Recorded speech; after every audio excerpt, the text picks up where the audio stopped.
I absolutely think that Jade Cargill can be that star.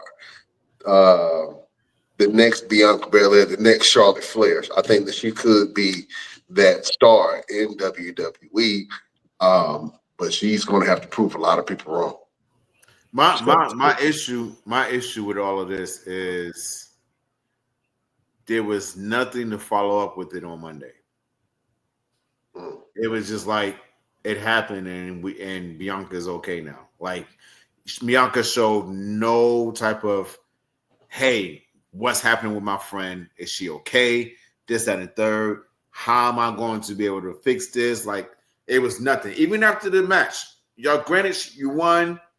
That's wonderful. You won on WrestleMania. Mhm. Congratulations. But there was nothing, absolutely nothing after. And I'm just like, you got to follow up with something. You got to give us something. I get it. She went to go watch the women's match, and we'll get into that a little bit later.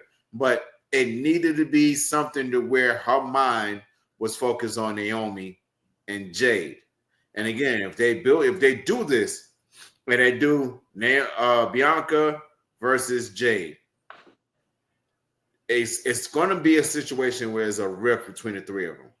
Like I think, in my opinion, Naomi comes back, looks at Bianca like, yo, what was that all about? What was your girl jumping on me and whatever, whatever? Where was you?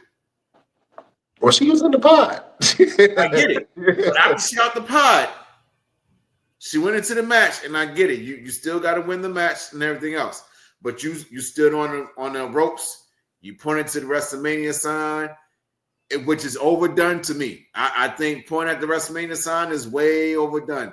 Man, Once you do I think it, it's part of the lure of WrestleMania to be able to do that. but And when to you have the do moment, something, point to the sign is just as big as the moment as going to WrestleMania.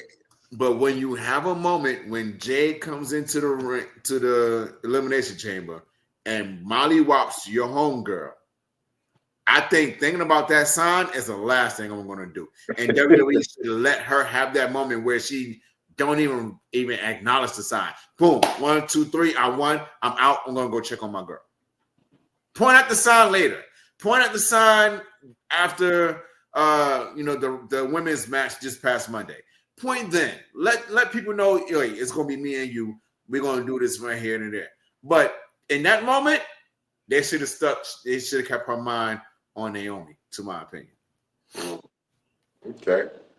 Well, I think that she did show concern for her friend while she was there after she got released from the pod, and then she immediately regretted it because Liv Morgan proceeded to snatch her hair. for them. And we're going to talk more about the match in a second, but Jade Cargill, man, just made one hell of an impression. And coming in to that match, the time that she did, I'm not sure what they're going to try to do for WrestleMania, if she is going to have a WrestleMania match or not. And if she does, maybe it's against Naomi. I think that'll be a great match. But is it WrestleMania worthy? I don't know. I Pre-show. think you can.